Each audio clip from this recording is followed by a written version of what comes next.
The Woman Who Was Erased Alive, the true story of Blanche Monnier. In the heart of 19th century France, in a quiet city known for its culture, churches, and respectable families, a crime unfolded that would remain hidden for a quarter of a century. It was not a crime of bloodshed or sudden violence. There were no screams heard in the streets, no police chases, no public outrage. Instead, it was a slow, deliberate erasure of a human being, carried out behind closed doors, protected by social status, and sustained by silence. This is the true story of Blanche Monnier, a woman who was imprisoned in her own family home for 25 years. Not because she committed a crime, not because she was dangerous, but because she dared to choose her own life. A perfectly ordinary family. Blanche Monnier was born in 1849, the daughter of one of Poitiers' most respected families. Her father, a prosperous lawyer, had passed away early, leaving the household in the strict care of her mother, Louise Monnier. Blanche's older brother Marcel was well-educated, ambitious, and, like his mother, deeply concerned with reputation and social standing. From the outside, the Monniers were the perfect bourgeois family. Their house was tidy, their manners impeccable, and their social standing unquestionable. Neighbors admired them. Visitors would comment on their refinement and grace. But perfection, as often is the case, hid something darker. Blanche, the youngest daughter, was different. She was spirited, bold, and independent-minded, a combination that in 19th century France could be dangerous. She laughed loudly, spoke her mind, and dared to dream outside the rigid expectations of her family. And worst of all, she fell in love with a man her mother could not accept. The forbidden love. The man was older than Blanche and poor. He was not a threat in any violent sense, nor a criminal, but in the eyes of Louise Monnier, he was dangerous. He represented rebellion, disobedience, and shame. To Louise, Blanche's affection for him was not love, it was insolence. When Blanche refused to abandon him, her mother became enraged. According to later reports, Louise's obsession with maintaining her family's honor grew obsessive, frighteningly so. She could not abide what she saw as a stain on her perfectly curated life. Blanche, defiant and youthful, could not comprehend the full extent of her mother's intentions. She believed, like any young woman, that love would triumph over family control. She could not have imagined that her own home would become her prison. And yet, in 1877, the first act of horror began. The disappearance. Blanche Monnier vanished. Neighbors asked questions, friends wondered, but the Monniers offered answers that seemed plausible. Blanche had left to travel. Perhaps she had married in secret. Perhaps she had run away. For most, this was enough. Curiosity faded, the house remained calm, and Blanche disappeared, not from sight alone, but from reality itself, for 25 years. The locked room. Blanche had not left. She had been imprisoned. Her mother, and possibly her brother, had locked her in a small attic room on the top floor of their house. The door was barred. Windows were covered and shuttered. The room was tiny, suffocating, a coffin in the daylight. She had no furniture beyond a mattress, no light, no books, no mirror. She was stripped of dignity, stripped of the ability to see herself or the world. Food was given rarely, scraps pushed under the door. There was no warmth, no human touch, only filth and decay. Over the years, her mattress became a nest of vermin. Her skin, unwashed for decades, fused with the dirt around her. Rats and insects became her companions. The world outside continued, unaware. Children played in the streets, markets bustled. News of war and politics reached the city, and all the while, Blanche Monnier remained trapped, a living ghost, in a room just above the very people who had promised to protect her. Years in darkness. Time lost meaning for Blanche. She could not measure days by sunlight, for none touched her eyes. She could not hear the normal rhythms of life, only the occasional footsteps on the floor below, or the door opening briefly to provide food. Her body withered. At the time of her discovery, Blanche weighed only 25 kilograms.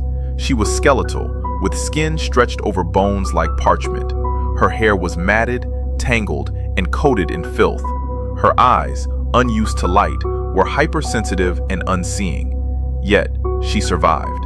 Somehow, her will to live endured, a flicker of human resilience that refused to be extinguished even in the worst conditions imaginable. Imagine what she must have felt, alive but erased, present but invisible. A living person reduced to nothing more than a shadow.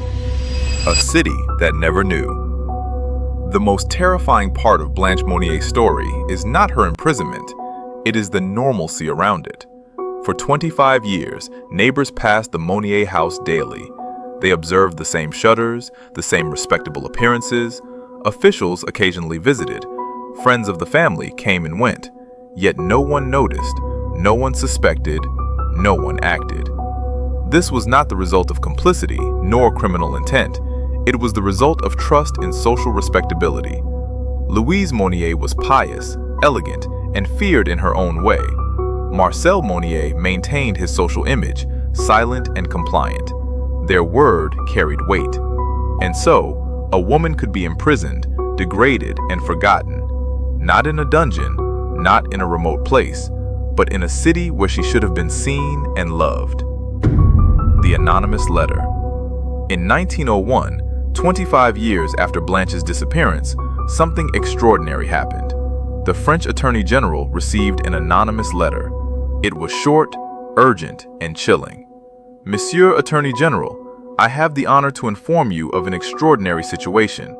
A spinster is confined in the Monnier house, half-starved, living on a rotten litter for the past 25 years. The letter shocked authorities.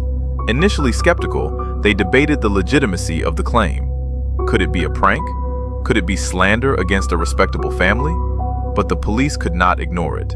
They arrived at the Monnier house, formally prepared, but unprepared for what they would find. Discovery. Climbing the attic stairs, police officers were met with the stench of decay, a smell so overwhelming that many staggered backward.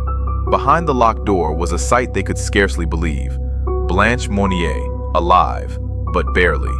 She was emaciated beyond recognition, her hair tangled in filth, her body skeletal, her eyes wide with shock and fear. When she was pulled into the sunlight for the first time in decades, her eyes could not bear it. She screamed, not with joy, but with pain, confusion, and disbelief. She whispered about air, trees, flowers, things she had almost forgotten existed. The officers realized they were witnessing a horror that had persisted for a quarter of a century, right under the noses of a city that prided itself on civility. Aftermath. Louise Monnier was immediately arrested. She protested, claiming innocence or divine justification. No one was entirely certain. Marcel Monnier claimed ignorance. He said he had been powerless, that he could not stop his mother. The court accepted this excuse, and Marcel walked free. Blanche was taken to a hospital, then to an asylum. Doctors attempted to restore her physical health, but the psychological damage was permanent. She never reintegrated into society. She never married. She never regained a normal life. The world she had missed, 25 years of freedom, sunlight, human interaction, was gone forever. Blanche Monnier died in 1913, at the age of 64, haunted not by violence, but by what human cruelty and societal blindness had wrought upon her. The horror within the ordinary. The horror of Blanche Monnier's story is not in murder or blood. It is in control, silence, and invisibility. A woman alive, imprisoned by her own family, erased from existence, all because of obedience, reputation, and fear of shame. No one outside her family suspected, no one questioned, and in that quiet ignorance, humanity itself failed her. This is a horror more subtle, more disturbing than any monster, because it forces us to ask, how easily can society ignore suffering when it challenges comfort? How often do ordinary, respected people commit acts that are quietly monstrous? And if someone can be erased in plain sight, what does that say about the thin line between civilization and cruelty? Blanche Monnier's story is not just history, it is a warning. It reminds us that the darkest crimes are not always committed in the shadows, nor with knives or guns. Sometimes, the worst horrors happen behind closed doors, hidden by respectability, obedience, and silence. For 25 years, Blanche Monnier waited. She survived, she suffered, she endured, and when she finally emerged, she was alive, but erased from the life she had lost forever. History remembers her as a cautionary tale, a chilling reminder that the ordinary can be monstrous and the silent can be deadly. The question lingers long after the story ends. How many Blanche Monniers might there be today, unseen, unheard, and forgotten, hidden in plain sight? Blanche Monnier lived, but her life was stolen. And the horror is not that she survived, but that humanity allowed it to happen.